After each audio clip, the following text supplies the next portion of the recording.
दोस्तों नमस्कार, आपका हार्दिक स्वागत है आपके अपने चैनल लीगल लाइफ। ये अंधकार से प्रकाश की ओर चलने की व्यवस्था का चित्रण है। आज का विषय है मन के बोल मन से तोल। इस विषय को समझने के लिए हमें थोड़ा कालांतर में जाना पड़ेगा। कहते हैं राजा जनक के पास एक दूसरे राजा ने अपने पुत्र को भेजा ट्रेनिंग के लिए। राजा जनक विदेह थे, शरीर का भी ज्ञान था और ब्रह्मांड का भी ज्ञान था, इसलिए उनको विदेह कहते हैं। राजा जनक बच्चे को बड़ी तल्लीनता से वॉच करते थे और एक दिन उन्होंने कहा कि आज आप जो हैं मेरे से पहले खाना खा लो, मुझे कुछ राज का काम ज़रूरी है। और बच्चा जो है खाना बैठ गया खाने के लिए। तो उसकी ट्रे इस तरह से बनाई गई थी थाली कि जिसमें ऊपर से एक छाया पड़ रही थी। और छाया क्या थी कि एक तलवार थी और उसके ऊपर एक बारीक धागा था जो ट्रांसपेरेंट था, जो ऐसा लगता था कि अभी टूट के गिर जाएगा। अब क्योंकि राज व्यवस्था थी, डाइनिंग टेबल लगी हुई थी और उसका प्रकाश जब उसमें पड़ा तो उसको पसीना आ गया, लेकिन वो जगह नहीं छोड़ पा रहा था और राजा जनक उसको वॉच कर रहे थे। तो जो आदमी आधे घंटे में खाना खाता था वो आज 5 मिनट में बाहर निकल गया। तो राजा जनक ने कहा, बेटा ऐसा क्या हुआ कि आप तो आधा घंटे में खाना खाते थे और आप 5 मिनट में निकल आए? क्या नहीं, ऐसी कोई बात नहीं। क्या नहीं, मुझे ऐसा लगता है कि रानी ने आपको अपना पुत्र नहीं माना।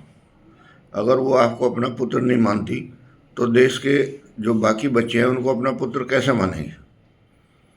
तो मैं सोचता हूँ कि इसके लिए रानी को दंड दिया जाए। अब वो बड़ा परेशान हुआ कि रानी की कोई गलती नहीं और दंड उसको दिया जाएगा और राजा जनक का आदेश है। अब वो क्या करे? तो उसने कहा, नहीं राजन, गलती मेरी है। उसने कहा, क्या?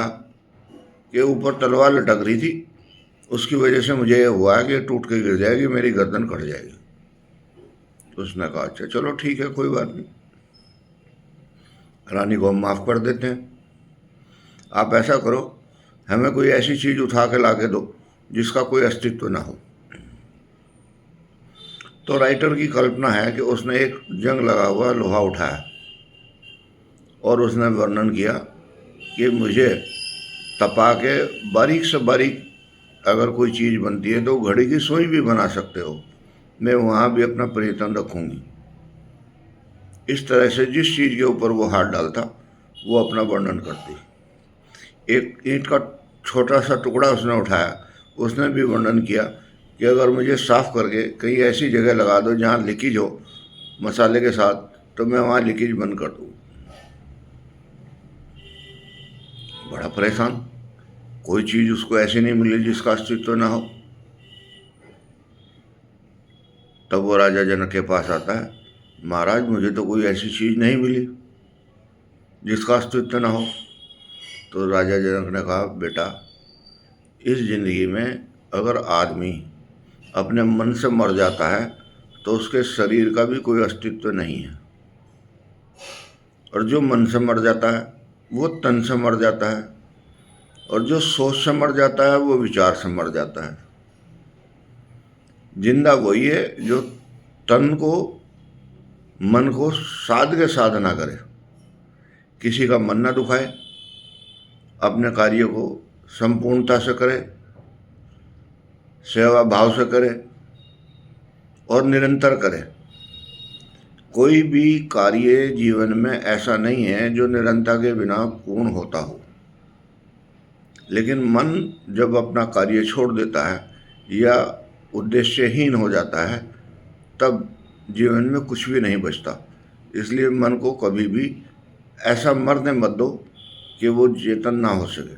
मन को जिंदा रखो, तन को जिंदा रखो, विचारों को जिंदा रखो और सेवा भाव से इस समाज में सेवा करते रहो। यही मेरी प्रार्थना है। नमस्कार।